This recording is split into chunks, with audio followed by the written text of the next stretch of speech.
स्वराज्याची वाट. राणी साहेब, महाराज, शंभूराजेंना जिंकला जाणारा दक्षिणेचा प्रदेश द्या आणि आमच्या बाळराजेंना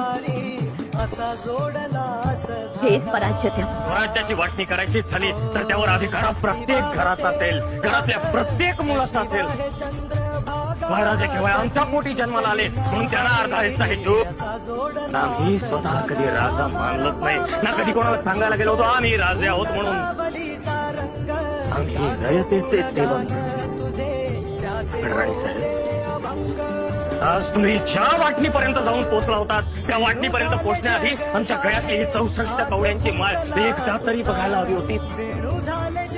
भाऊ साहेबांनी ही माळ आमच्या गळ्यात घातली. त्याचा अर्थ समजतो तुम्हाला? महाराज, तुम्ही वाटणी मागता आणि वाटणी मागण्याचा खरा अधिकार ज्याने रक्त चढलं, ज्याने बलिदान दिलं त्यांच्या मुला लेकरांचा. हे आधी मग आपण. आणि ही गोष्ट हमेशा याद ठेवा.